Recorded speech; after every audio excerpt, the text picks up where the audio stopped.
Hello, everybody, and welcome to April's edition of St. John's Cancer Institute's Be Inspired Speaker Series, Understanding Cancer-Related Cognitive Impairment.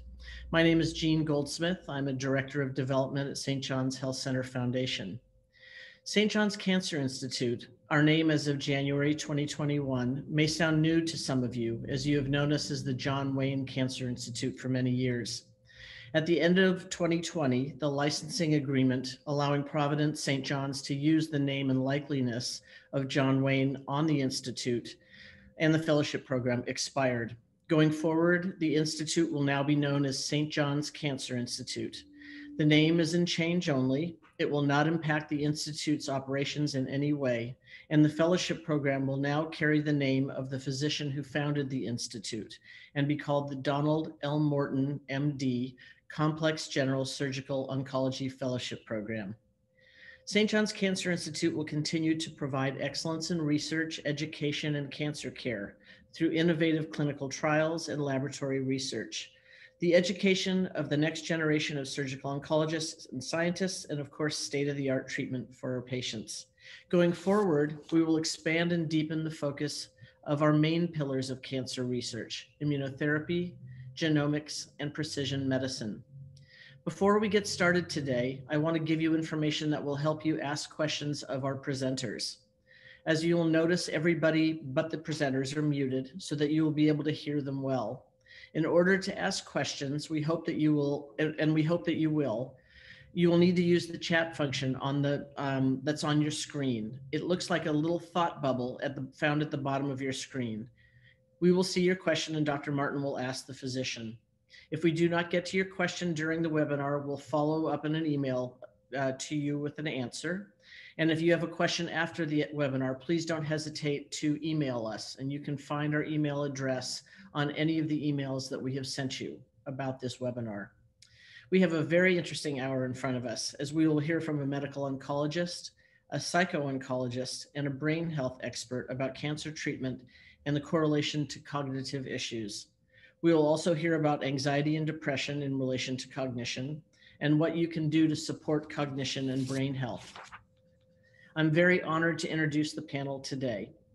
Dr. Sean Fischer is a hematologist and medical oncologist with Santa Monica Hematology Oncology Medical Group. He's the director of Inpatient Medical Oncology at Providence St. John's and is an adjunct professor of medical oncology at the St. John's Cancer Institute. Dr. Shanthi Gowrinathan is the director of Psycho-oncology and Cancer Support Services.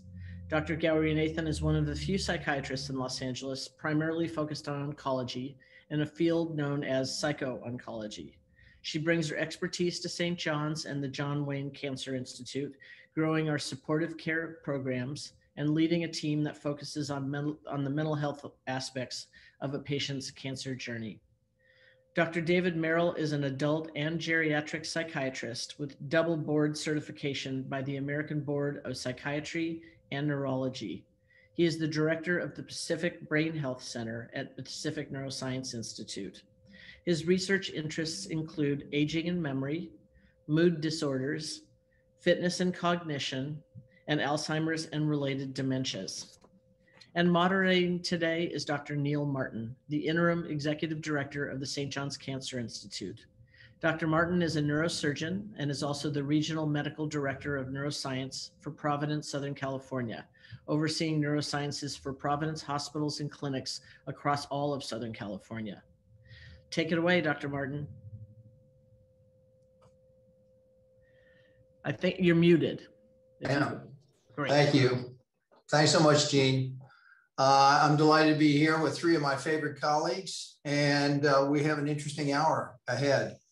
Dr. Gowrinathan, not everybody's heard of psycho-oncology. Can you tell us just a little bit about that and how you got interested in that field? Sure.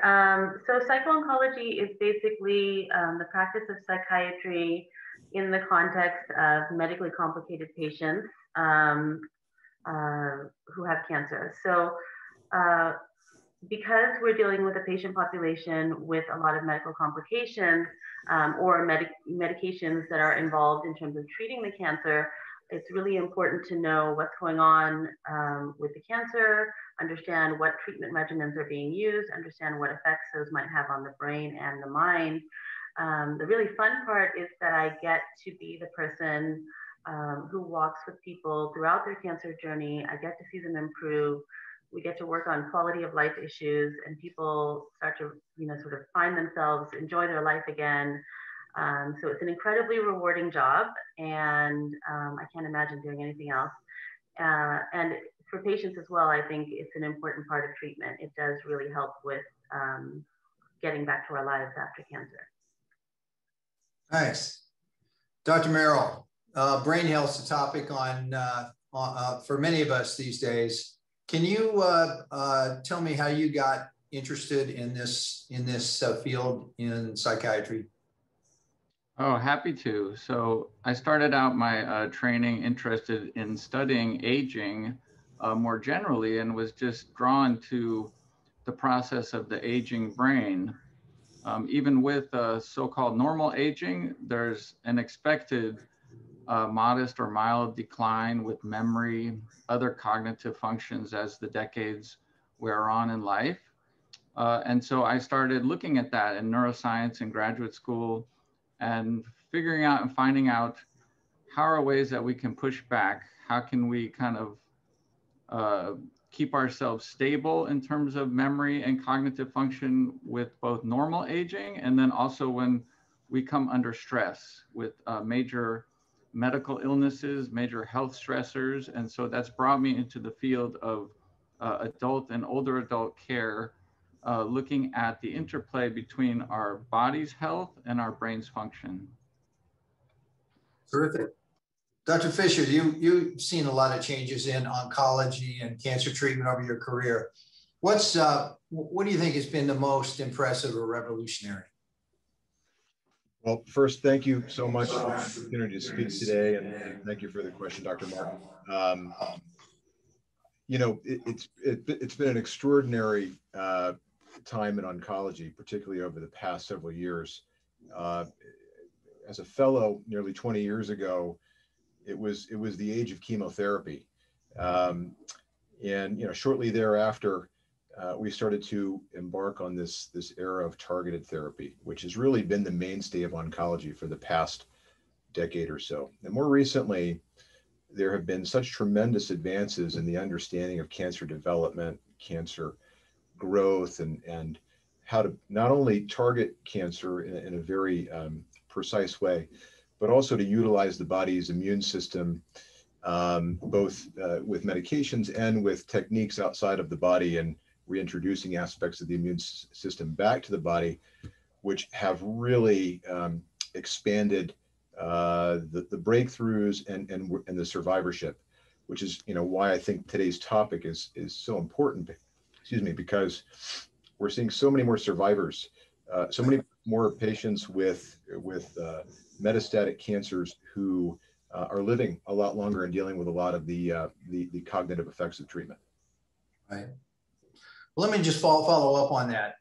We all have heard that radiation therapy can affect brain function. How is that related to different from chemotherapy and its effect on the brain? Sure. So, chemotherapy in general are chemicals that are infused into the bloodstream or taken orally that kill rapidly dividing cells. And some of these medications that we use can directly impact the nervous system by penetrating through what we call the blood-brain barrier. Right. Some of the medications we use don't. Radiation therapy, is a focused, targeted therapy. And so in the context of radiation to the brain, you're directly impacting brain tissue, and its impact is quite striking compared to that of most chemotherapies. Dr. Gowrinathan, does the anxiety that's natural when a person has cancer, or does depression related to that diagnosis, does that affect your cognition, your thinking? Well, I think that before you go to anxiety and depression, when we're talking about someone who's being given a cancer diagnosis or cancer treatment, that entire process is a stressor on both the body and the brain. So I think that within itself can create cognitive changes that might be temporary. But yes, if you then develop symptoms of anxiety and depression, we know that both anxiety and depression manifest cognitive symptoms already, even in the general population. So in a cancer patient, we would expect that if you have symptoms of anxiety and depression, yes, you are going to manifest some cognitive symptoms. And I think it really depends on how the brain and the body are handling treatment and sort of how severely ill we are. That's what kind of determines the severity of symptoms in cancer patients versus the regular population. Okay. You know, with someone who has this major diagnosis, this major illness, people might ask, will my memory and the acuity and sharpness of my thinking ever get back to normal after treatment? Dr. Merrill, what do you think? Right, that's a great question that comes to mind, understandably, for individuals living through cancer, its treatments, and the surviving, the recovering. When we look at the body, including the brain, as I mentioned in the opening, there is a normal aging process in terms of decreased function. Wisdom actually increases with aging as we learn more and live more. Older adults tend to actually be happier in later life. But in terms of memory, cognition, thinking, we do have declines, about 10% per decade predictable. When you have a major health stressor such as cancer, that gets accelerated. And so even though you may be 60, you start thinking and feeling like you're 80 or 90. And so it's very reasonable to wonder, like, oh my, like, am I stuck here? Like, am I now the brain of a 90-year-old? And the reassurance, the good news is that with successful treatment and recovery, as best we can tell, the brain bounces back. It can be slow, it can be painful and very difficult, but it does seem that with time, the brain bounces back in terms of function, getting closer to how you were before. And even more so, it appears that what we do in terms of daily behaviors and activities can really make a difference in a positive way. So Dr. Gowrinathan, just to follow up on that, how does a patient know if their thinking symptoms, their cognitive symptoms, or their mood, perhaps depression, are going to get better over time spontaneously, or really need some sort of real intervention, real treatment? Yeah. Yeah, I know. One of the things that I get asked a lot is, well, I have cancer, aren't I supposed to be depressed? Or isn't it supposed to freak me out and make me anxious?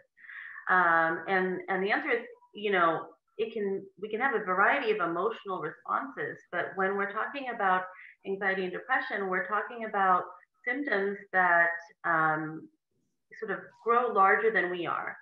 So we know that we don't feel like ourselves. That's the first sign. I'll ask people, you know, I know you were worried about something, but does this feel like it's growing bigger than what it normally does? And is it beyond what you're capable of dealing with? And people are very good at telling me what they used to use for coping, what they used to use when they got anxious or worried or depressed.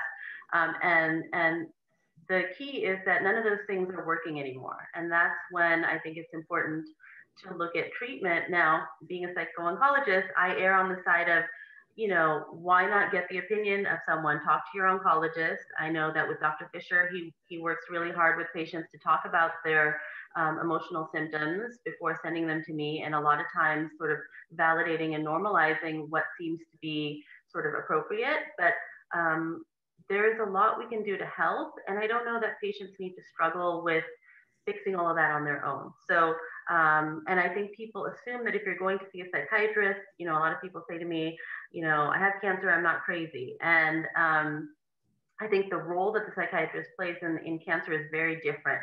I'm really there to assess what has changed, how much is it bothering you, and what can we do to fix it? And often what we do to fix it doesn't necessarily have to be medication. In fact, you know, Dr. Merrill's Brain Health Center works with patients on their cognition. And a lot of the things that I recommend are things that I've learned from the Brain Health Center, such as cognitive interventions with exercise to help people. So I don't necessarily think that the patient needs to know when it's time. If the symptoms are bothering you, if they're not going away, and if you find yourself just not feeling like yourself, come to us, go to your oncologist, come to me, and we will figure out what's okay and what needs to go away. Dr. Fischer, you know, as Dr. Gowrinathan said, it's not surprising that people with cancer could be depressed. How often do the symptoms get to a stage where they're really interfering with the person's life or with their treatment or with their interaction with their family? How many people on cancer therapy really have these significant mental consequences? It's a very common problem, Neil. It's something that some patients are reluctant to talk about. They feel embarrassed or you know, feel like, hey, this is a transient thing that I'm just going to power through and move on. But you're right. I mean, we are seeing, you know, patients, and I will say the bulk of the quote unquote chemo brain patients, you know, happen to be, just because the bulk of the literature also supports this, are breast cancer patients. And, you know, oftentimes it's because we're using multiple modalities, chemotherapy, anti-hormonal therapies, which in combination often will have, you know, kind of synergistic effects on the brain. And so, you know, it's a real problem, particularly with relationships, with job performance. And, you know, when patients will come in and say, you know, I'm starting to have issues at home, having issues at work, my performance at work isn't what it used to be, I'm getting pressure to perform. I mean, that's the time really where we, you know, should generate a referral over to Dr. Merrill and Dr. Gowrinathan for their expertise. Okay, good. Tell me a little bit more about chemo brain. I've heard the term. How do you define that? How do you diagnose that? Sure. So, you know, chemo brain, or as it's referred to as chemotherapy-related cognitive impairment in the literature, is just a constellation of symptoms that patients tend to report having received chemotherapy, either during chemotherapy or, you know, after chemotherapy, which can linger for some time, and it's quite variable depending on the study that you read. You know, the most common issues with chemo brain are processing, memory loss, attention to detail, just higher level executive functioning, and that's, you know, what most patients notice. It's really hard to know who is going to develop these symptoms, and that's kind of a big area of research in terms of why someone would develop these symptoms and someone wouldn't. Well, Dr. Merrill, you know, Linda just texted in a question. What can be done to prevent these kind of mental symptoms, cognitive symptoms that might occur with chemotherapy or cancer treatment? Right. I'm glad. Thank you, Linda, for sending that in. You know, it's a great question. When you come to finding you have a diagnosis of cancer, it can be quite a jarring, stressful time. But with that, if you can think about kind of increasing or adopting some of these quote unquote common sense foundational lifestyle activities, as best we can tell, it does build resilience in the body and the brain. In fact, at Pacific Neuroscience, we're working on having nutritional recommendations for our patients as they're preparing to go into major surgeries. So can a Mediterranean style diet, for example, can that help protect against the stressors of major medical illness, such as a surgery, a chemotherapy? Can physical activities, you know, it's interesting, in preparing for this, thinking about one of the first things the nurses in the hospitals have really all patients do is they try to get them up and get them mobile. So get you walking. That's one of the ways that you can know if you're ready for discharge. And so I would say that to the extent possible, whether it's a week or a month or however many, and it's easier said than done, easy enough for me to say as I sit here, But if you can get yourself moving preemptively and going into a major procedure or treatment, that will help you move when you're coming on the way out of it. So there is no silver bullet, so to speak, but physical exercise combined with healthy diets does tend to be the best medicine. And I'm happy to talk with as many of you as I possibly can about some of the details of that. Great, that's very helpful, thanks. Dr. Fischer, some people have to be on long-term chemotherapy. You know, we just talked about the fact that after a course of chemotherapy, maybe your memory is going to get back to normal over time. What about people who are on chronic chemotherapy regimens? That's a great question. And so, you know, I think I can speak anecdotally because there's not a lot of literature on this looking at, you know, chronic long-term chemotherapy use and quote unquote chemo brain. Most of the literature does come from our large breast cancer clinical trial set.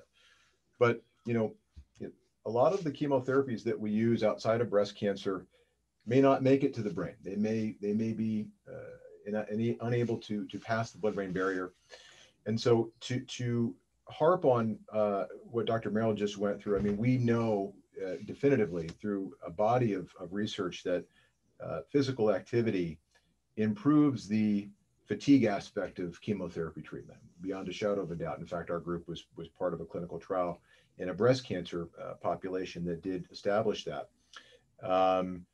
So we know that if fatigue is improved, then generally speaking, neurocognitive function should be improved. And so we really try to focus on, as Dr. Merrill suggested, lifestyle modification, dietary focus, supplement use, and physical activity.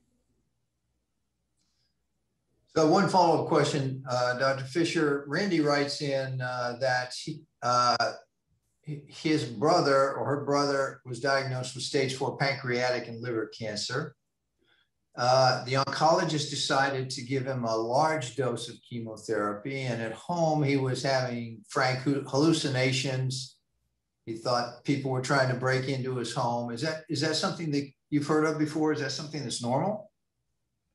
Well, obviously, I don't know the patient situation, but what I can say is that, you know, every patient who, you know, chemotherapy for pancreatic cancer tends to be quite intense. And what I would say is, you know, a patient's predisposition to develop some of these things may in part be related to their underlying medical comorbidity. So if somebody had, you know, early onset dementia that wasn't recognized, or somebody had vascular brain disease, or somebody had poorly controlled high blood pressure, there could be predispositions to some of these delirium episodes of chemotherapy, but it doesn't sound like the typical chemo brain.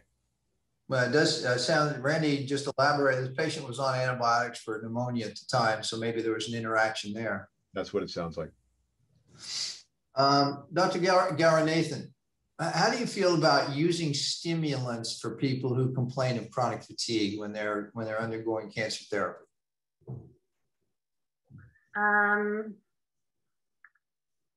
For the use for fatigue, so I think it's really important to understand where the fatigue is coming from, if possible, in a patient.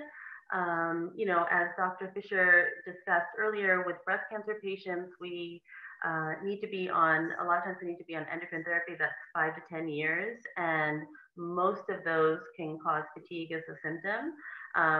That would be treated very differently than, for example, someone with a brain tumor who had fatigue. You know, I think that the stimulants are one class of medication that can be used. Certainly in the brain tumor population, there are times when, based on frontal lobe function and the lack of motivation, the stimulants have a really good role. I tend to use them less often in the breast cancer population, because a lot of these symptoms are coming from the loss of estrogen. And because it's hormonally mediated, we get a little cranky sometimes. We can be a little bit irritable. Our mood can go up and down. And, you know, patients are really surprised when I tell them that these symptoms can be precipitated by the treatment and the fact that we are pulling estrogen away from the brain. And in those cases, I don't love using stimulants for the simple reason that it can worsen some of these other symptoms. Yes, cognition can get better, but irritability can get worse. So it really is Yeah. dependent on the patient and the cause of the fatigue, but it is one of the things we use. Good point. Well, just to follow up on the issue of hormonal influences, what do steroids, which are often used to treat patients with brain tumors or brain metastases, what do steroids do to cognition, to mood? Yeah, so steroids are in cancer are really shiny double-edged sword, right? So there are many uses for steroids in cancer that are really necessary to help patients get better. It's used in brain tumors. We use it for edema. In myeloma patients, it's sort of really integral part of treatment. So steroids are not always avoidable. And I think that patients have a lot of trepidation about going on steroids. They understand that this is something that's coming from the outside. If you look at the side effects, there are a lot of side effects. The biggest ones that bother people, I would say, in terms of physical symptoms are weight gain, and there's variable energy states. People either get really energetic on steroids or really don't like how it feels, and they can have profound fatigue. And the same can be said of coming off the steroids. You can have variable responses as you come off. In either case, people are extremely aware when they're on steroids that they are not themselves. And that doesn't, feel organic or good to us. So I would say steroids have tremendous potential to create problems for the brain in terms of fatigue, in terms of anxiety, depression, sometimes psychosis. For the gentleman whose brother is getting treatment, number one, wishing him well. But steroids are often used with chemotherapy, and that can be something that can precipitate or worsen confusion or delirious states. So that's the bad news. The bad news is that steroids are a serious medication and they can have a lot of psychiatric effects. The good news is that steroid-induced symptoms disappear as you come off of the steroid if it's happening while you're on the steroid. Steroid withdrawal symptoms get better if we just put a smidge of steroid back on for a while and sit there and then try again to taper off. So in either case, these are mostly reversible symptoms, and the ones that need to stay on steroids, the patients that need to stay on steroids, I usually treat those symptoms with medication, and they respond very well to medication as well. So we might have to stay on steroids. We don't have to put up with the symptoms that are coming with the steroids. We can do something about it. Good to know. So Judy asks, David, this is for you. Judy asks, does chemo brain influence the development of dementia or Alzheimer's disease? That's a great question. And for sure, the details matter. What chemotherapy, what's the context in which you're getting it, the duration, the dosing, the associated cancer that's going on. But all these treatments, or not all, but many of these treatments, they essentially cause an acceleration. So it's like you're putting the gas pedal down on not just your brain, but your kidneys, your lungs, your heart, your body getting older. And I think it's very visual. It's relatively easier for us to think of like muscles. So when we're in college or when we're kids growing up, we're very physically active, we're training, we get muscular and fit. And then most adults become more and more sedentary. So you have atrophy, shrinkage of the muscles. And so think if you were an astronaut going to space, there's no weight. You'll have really rapid atrophy of the muscles. And so how do you get that back? Well, physical training. So gravity, physical exertion, physical training.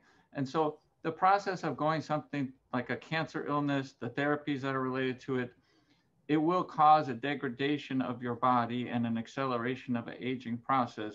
But it doesn't necessarily mean that you're going to wind up with neurodegenerative Alzheimer's disease dementia. That can be a very separate process, different thing. See a lot of patients who are cancer survivors who definitely do not have Alzheimer's disease, and they're not on the way to developing it. So it does not mean that you're going to end up with Alzheimer's. Now, our center, so again, my training was in aging and I focused on Alzheimer's a lot. One of the first things I realized coming to St. John's It's such a wonderful campus and interdisciplinary. One of my first tasks was to recruit Dr. Gowrinathan to join us to create psycho-oncology services and support, to work collaboratively with patients and their oncologists like Dr. Fischer. And so when you're having these questions come up, when you have these things arise, I'm always the first person to ask, is it Dr. Fischer? Ask your oncologist. Is this what you see? Is this what you expect? When he was just saying, then he'll kind of register when he needs to involve Dr. G or send over to me. And that's how it works. So Dr. Fischer, John writes, my 83-year-old mother is undergoing chemotherapy for stage 4 colon cancer. She sleeps or is sleepy all the time. It's very hard to get her moving. Is this something that can be seen with colon cancer, or is it simply a manifestation of chemotherapy effects? What do you think? Yeah, I mean, this doesn't ring true to a cognitive issue with chemotherapy. I mean, as you get older and the chemotherapies become more challenging, particularly for colon cancer, it is certainly not an easy, cakewalk type of chemotherapy program for most patients. So, if you're 83, perhaps there are some background medical comorbidities that predispose to a tougher time on treatment, and sleeping, in somebody who's older on chemotherapy, whether it's from anemia or whether it's from, background medical problems that aren't, as controlled as you'd like them to be, that's probably more the case. Anything you'd recommend for somebody like that? I mean, first, obviously, they see their oncologist. They have a very thorough evaluation with laboratory analysis, make sure their nutritional status is adequate, make sure that they're able to participate with physical activity. And if they can't, then figure out why and perhaps engage in some kind of rehabilitation process. So, Dr. Merrill, here's one. What supplements, this is from TG, what supplements do you recommend to support cognitive function for people on chronic therapy for cancer?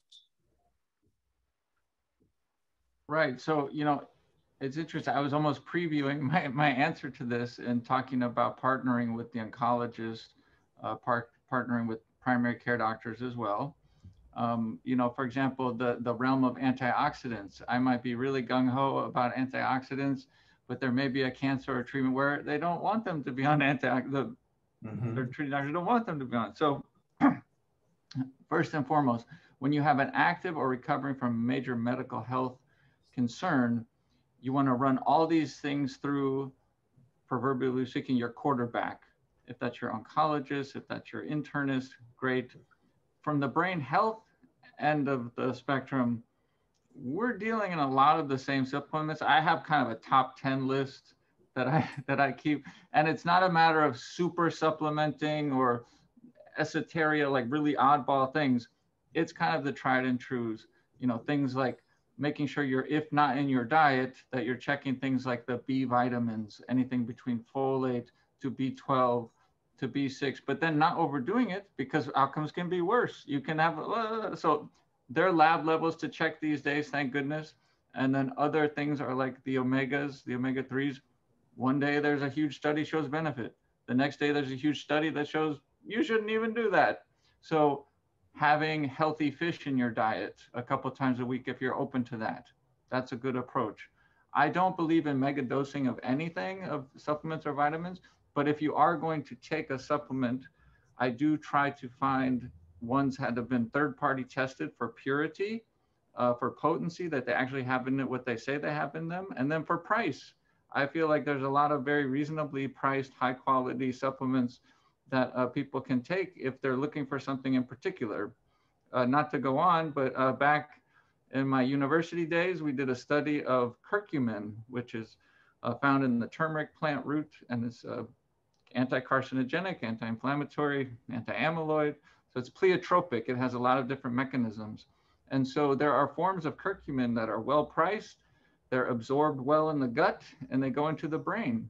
So for me, if you don't have any contraindications or reasons you can't take it, if you have arthritis, for example, you might really do better with some curcumin. I mean, these are also sold for sometimes for pets, pet supplements. So these things have widespread use, not only in our country, our culture, but across the globe, and have been around sometimes for centuries, if not longer.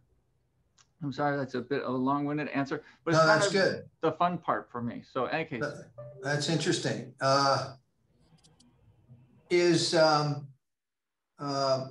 There are certain vegetables like broccoli, cauliflower that are purportedly anti-cancer nutritional supplements or nutritional elements. Is anything to that from your opinion? I try to not get into food, the supplementation of foods. So like if you're into broccoli, if you feel like cruciferous vegetables are important to you, that's cheap and it's available and healthy. I mean, I really push having multiple servings of vegetables every day throughout the day. Great, good for you, way to go. It's a little bit harder with something like curcumin to cook with turmeric or curcumin every night. So that's where I kind of can see the differentiation. But again, just recently, there was a big finding about beetroot and beetroot juices being good for the vascular flow, vascular function. So food as medicine, I'm a big believer in, and we're trying to move away from labels and packaging and move towards fresh foods, whole foods, getting access in underserved areas so we don't have the so-called food deserts in the community. So. Okay. Dr. Gowrinathan, sleep can be disturbed in patients undergoing treatment for cancer. How does that affect their mood and their cognition? And what could you do about it? Well, when we don't sleep, we're cranky pants. I mean, that's the short answer. And the longer answer is we need sleep to be able to heal. We need sleep to be able to tolerate the level of stress that we go through with treatment. And we need sleep also for the recovery of the brain and the body in terms of regaining function and being able to do all the things that, you know, everybody's recommending. So, you know, my patients will tell me, you know, outside of the sleep, I'm not having any other issues. Like that's the only thing that's bothering me. But then when you really look at it, you've got people who are wanting to exercise. They've become more sedentary because they're not sleeping at night. So they're tired all day. It affects the way we function at work, which then means that because we're less productive, again, we are struggling more during our workday. So we come home and we're so tired, we're not going to either make our lovely broccoli and eat it, like Dr. Merrill was suggesting, or you know, pursue things that might make us feel healthier and better. So I feel like if you don't have the sleep, quality of life overall declines fairly rapidly. I mean, within a week or two. And I think, you know, there's a lot of factors. I mean, Dr. Merrill can speak more to this, but in terms of aging, we were all going to sort of hit a period of time where sleep was going to get a little worse. As we get older, sleep tends to be less sort of natural, and it can become dysregulated more easily. And then when you add in the various chemotherapeutics and radiation and the stress of what cancer does to our home life and to our financial security and everything, sleep is one of the biggest issues we have. Actually, in the Cancer Center, we are rolling out a cognitive behavioral therapy for cancer patients for insomnia, because there have been studies done at Harvard and Yale and elsewhere that have shown head-to-head studies looking at cognitive behavioral therapy for insomnia versus the typical agents that are used for insomnia, the Ambien, Lunesta, Ativan, Xanax, things like that. And actually, the CBT was as effective as these medications. And the problem with the medications is, yeah, they help you sleep that night, but they are, every single medication that we use for sleep can have some cognitive fallout. And it also is sort of rate limited. We don't want people on these medications long term. So, you know, I have a great deal of hope in the sleep department, because I think that the fact that these studies are showing that we can really use behavioral interventions and psychotherapy to change how people sleep, Americans are not good at sleeping in general. So I think this is one of the areas where we can really make a huge impact on people's quality of life. I have a lot of hope for what we'll be able to do going forward. And CBT is one of the ways that we're going to be doing that, is working with psychotherapy that helps people learn how to sleep again. Well, I just want to follow up on what you said about CBD. So Randy writes in, how do you feel about using low percentage THC via to increase appetite and reduce pain? Okay, so CBT, which is what I was talking about, CBT is cognitive behavioral therapy. So cognitive behavioral therapy is, yeah, that one, the other one, the not so fun one. It's the one where we talk about behavioral interventions and changing the way we think related to insomnia. CBD is one of the two components in marijuana that people use to help them with a variety of ailments. CBD and THC have become sort of prevalent, particularly in California, where these substances are now legal. How do I feel about using low percentage THC vapes to increase appetite and reduce pain? So I think that, again, it really depends on what the person is going through, how sick they are, what particular treatment they're getting. We do know that both the THC component and CBD can be helpful for people in terms of appetite and pain. But again, it really is dependent on how that person is doing at that time.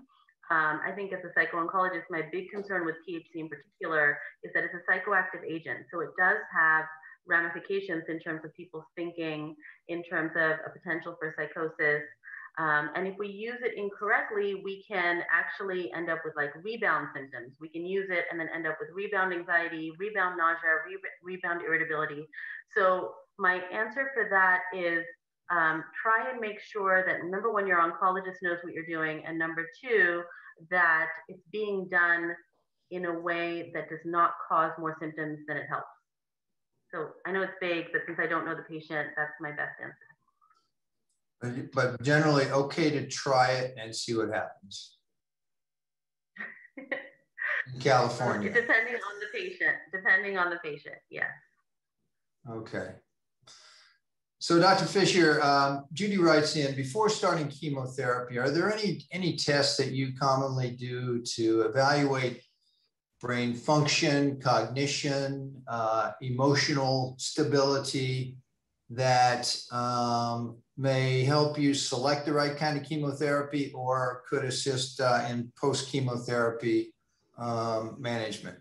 That's a really great question. And the long and short of it is, no, not really. I mean, I will tell you that, oncology is an evidence-based field,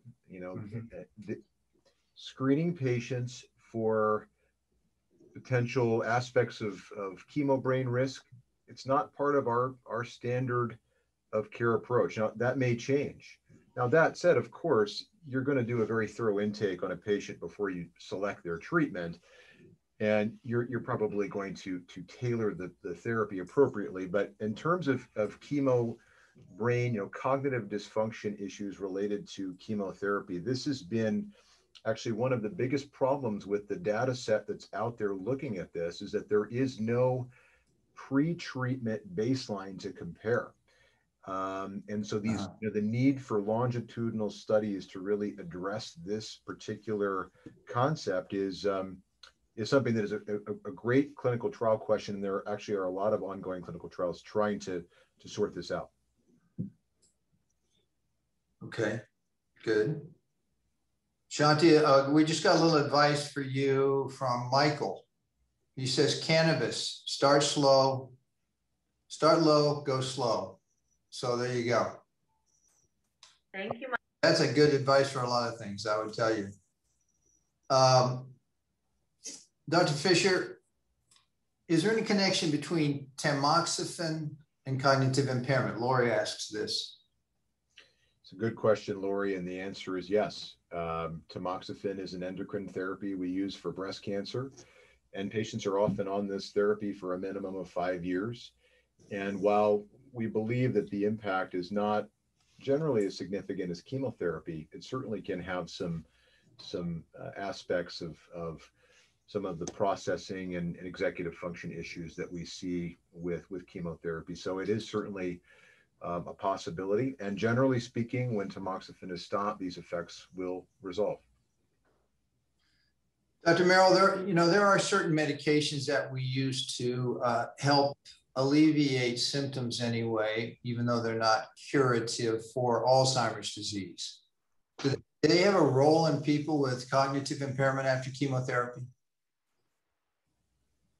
So that's a great question. I'll try to get to the answer, but just rolling back a few steps, Dr. Fischer was talking about kind of, it's not part of the usual workflow, and understandably, you've got a diagnosis of cancer, you want to get all the health factors in line to get the right treatment going as soon as possible. So it's not always feasible to pause and do a cognitive assessment as a baseline. It's just not the priority. That said, there are great opportunities. Number one, we've been so grateful for donor support at St. John's. We would love to study this in terms of setting up an embedded brain health team, mini team within the oncology services, like similar to supportive services, but more for the evaluative piece. And then number two, in terms of how to improve your brain function, your memory function, there's questions about stimulants, kind of like quote unquote off-label usage of different types of stimulating medications. And then I presume this question is kind of talking to the quote unquote cognitive enhancers prescribed in Alzheimer's. Those are underwhelming in Alzheimer's to begin with. We actually see bigger effect sizes. We find bigger effect sizes for moving your body and thinking while you move. So making an exergaming out of it. So you can actually get bigger effects. I've had retired professors, I've had active professors tell me when they go for their morning walk, they think more clearly the rest of the day. So I just, maybe I'm a bit of a broken record at this point, but use it or lose it, moving is a good thing. I wouldn't get hung up on, we're not pill people, like nobody's a pill person. I wouldn't get hung up on adding more pills to your regimen. I would just really focus on trying to find the things that bring you joy that can involve movement. That sounds good. So Dr. Gowrinathan, we talk about the importance of social engagement in patients with dementia and Alzheimer's disease. What about for cancer patients? Sorry, can you say the question again? I couldn't hear one little bit. We acknowledge that there seems to be a beneficial effect of social activities and social engagement for Alzheimer's disease. How does it impact patients with cancer? So I think that the past year was a giant social experiment that helped answer that question. I think that in some ways, in the beginning of the pandemic, cancer patients would come to me and they almost felt validated because I think the rest of the world finally understood what it felt like to have your world turned upside down. And many of them have been sort of very careful about germs and having to wear masks and having to protect themselves. So in the beginning, there was this sense of like, well, now people around me get it. They understand what my experience was. But I think as it went on, it's become very clear that social isolation is extremely detrimental to cancer outcomes. Loneliness, the inability to have people come in with you for treatment has been extremely distressing to my patients. They talk all the time about how they could tolerate this treatment before, but now they can't because they have to do it by themselves. The idea of not having social supports, for the moments when you aren't feeling well, but you're at home, are very difficult. It's funny because in some ways, the cancer treatment team, and I'm sure Dr. Fischer can attest to this, we became the family for these patients because really the only people they could see was us and whoever was living in their household. And that was pretty much it during this time. Obviously as a psychiatrist overall, I think social interactions are incredibly important. I think that loneliness sometimes hurts more than even the cancer treatments, to be honest with you. So I think social interaction is extremely important, but it is difficult in cancer. It's a two, sort of, there's two parts to it. On the one hand, we really want patients to have social supports, but because we have study after study that shows that patients have better outcomes, they do better with treatment, they have less side effects to medication if they're socializing and if they have social supports. On the other hand, my patients and I always joke about how, there's nothing like cancer to bring out the stupid in people. So people will say and do things that can be very distressing to patients. My favorite example is one of my patients who had, her hair was gone and she was wearing a scarf, and she went to the grocery store and she was buying bananas. Someone in line told her, "Oh no, you're going to make your cancer worse because you're buying bananas." So I think that social interaction is really important, but I think it's really good to think about what we say to people, because cancer brings down a lot of walls. It makes people very vulnerable and a little bit raw, and we can't just poke and prod and interact in a way that's going to cause distress. So I think it's really important to have social interaction. I'm grateful that people are getting vaccinated from our cancer patient population so that they can have those social interactions. And then, for the rest of it, we joke and we laugh, but it takes some doing to understand who might be helpful to you during your cancer journey and who might not. And sometimes it's surprising who is and who isn't. It's not always who's closest to you. They're not always the ones who are the most helpful. So I tell people, look around and see, for this special part of your life where you're going to need more support, take the people who help you the most and let everybody else sort of take a step back. And I think giving people the permission to do that helps. Great, thank you. Dr. Fischer, some people are chronically on hormonal therapy before they ever are diagnosed with cancer. How do you have to consider the hormonal therapy? Can that continue? Is that something that has to be paused? What's your approach to that?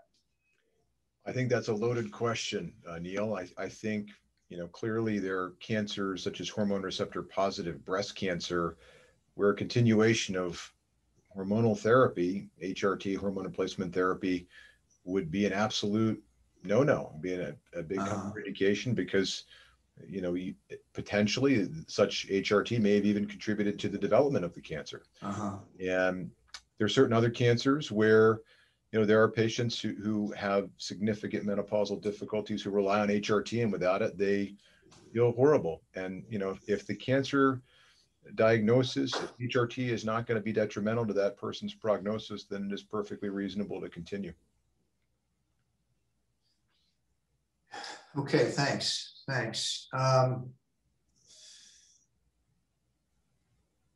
Any interactions with vaccinations and cancer chemotherapy?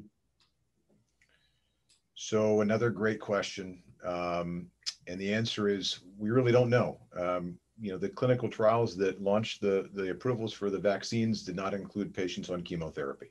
So I think as oncologists, we are understanding there are differences between the chemotherapies that we give, and there are differences between the cancers that we treat as it relates to vaccination. So for instance, if you have a patient who's on chemotherapy for colon cancer, the chemotherapy drugs that we use for that cancer are not horribly immunosuppressive or affecting certain aspects of the immune system that would impact a vaccination response. That said, in several of our blood cancers, chronic lymphocytic leukemia, multiple myeloma, and others where the immune system is much more integral to the control of the disease and the treatments, may have a bigger impact on certain aspects of the immune system. We're actually seeing patients, that may not mount an adequate immune response. So it's kind of a difficult thing to answer as it relates to just cancer in general, but it's certainly a concern for some. Are you recommending in any specific cases that patients do or do not get the vaccination then? At this point, to be frank, most of the, from a risk-benefit analysis standpoint, for patients on chemotherapy, the catastrophic risk of developing symptomatic COVID-19 on chemotherapy is immense, and we have seen it in some of our patients. It can be, very, very difficult with a prolonged recovery. So from a risk benefit standpoint, there are not many scenarios where we are advising against vaccination, unless we feel like, perhaps they won't mount a response. Okay. All right, Dr. Merrill, one final question. Before that, for everybody on the call, at the end of the Q&A, for everybody in the audience, we'll be happy to follow up with answers to any questions that remain after the discussion. But Dr. Merrill, I'm going to give you the last word. What's the daily or weekly regimen that all of us, with or without any medical diagnosis, should be following to sustain optimal cognitive function, and frankly, to help me remember names? Yeah, in psychiatry, we call that the doorknob question. Like right as somebody's going out the door, say, "Oh, I have one other thing." That's it. Right. Yeah. So it's just like the most important question. Like, can we spend another hour like talking? Anyways. Boil it down for us. So, well, it is kind of your destiny in terms of lifestyle factors. So your diet, we've talked about whole foods, getting rid of processed food, reducing refined carbs, the diet. We've talked about physical exercise, including both about 30 minutes of aerobic activity every day, strength training a couple times a week. Gait and balance training are also very important. So things like dancing, Tai Chi, yoga, mindful physical activities they're not competitive, they're restorative. They relate into stress reduction. So diet, exercise, stress reduction, doing it with socialization, and barking with your friends, like taking the dogs for a walk, going to a dog park, being together with your animals, your loved ones. And then sleep. Dr. G, we had a question about sleep. There's actually now good evidence that the brain cleans itself out while you sleep. So getting a long enough sleep, a deep enough sleep, that's good for all of us, no matter what life stage you're at, to kind of decelerate the aging process, to kind of turn back the clock as best as you can, no pun intended. And so, well, last but not least, lifelong education. So participating in webinars such as this, classes, courses, emeritus, junior college, teaching young children is very good for the mind, good for the soul. And I guess that's about as good as I can do. That's great. That's very helpful. Well, I can see several comments that the audience has appreciated this input tremendously. I want to thank all of the panelists. I personally learned a lot from this. And Jean, I'm going to leave the final comments to you. Thanks. That's great. And thank you so much, Dr. Martin. Wow, what an incredibly informative webinar this has been. And we've all learned so much, and there are so many questions that we were unable to get to. So as Dr. Martin mentioned, we are going to get answers for those questions, and we're just going to respond to everybody, so everybody gets to see the question and the answer. This was fantastic. Thank you all, the panelists, very much for being here today and all the work that you're doing to help and support our cancer patients.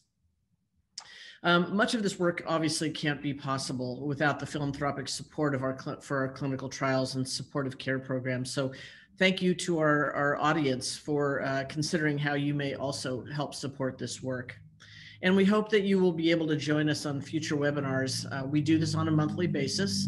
And in May, on the 25th of May, we're going to be talking about game-changing technologies for brain cancer with Dr. Santosh Kesari. Dr. Martin, who is a neurosurgeon, will be on this one. Dr. Garni Barkadarian, and we've got researchers that will be helping us as well. In June, we're going to be talking about the survivorship umbrella. Survivorship, mentoring, and cancer supportive care at St. John's Health Center and in our Cancer Institute. So Dr. Gowrinathan, Dr. Mary Lutzer Penning is going to be on this, and we're really looking forward to seeing her. Anna Rocha, who's a nurse practitioner in our supportive care program, and that's going to be a wonderful program as well. And then in July, on the 27th, prostate cancer. And this is really talking about active surveillance and early stage treatment with our team that works in prostate cancer, Dr. Tim Wilson, Jennifer Linehan, Dr. Twardowski, and Bob Woolman, Dr. Woolman, who is a radiation oncologist. So really looking forward to those webinars, and thank you all for being here today. It's 1:01, we're a minute late, but we will sign off now. See you next month.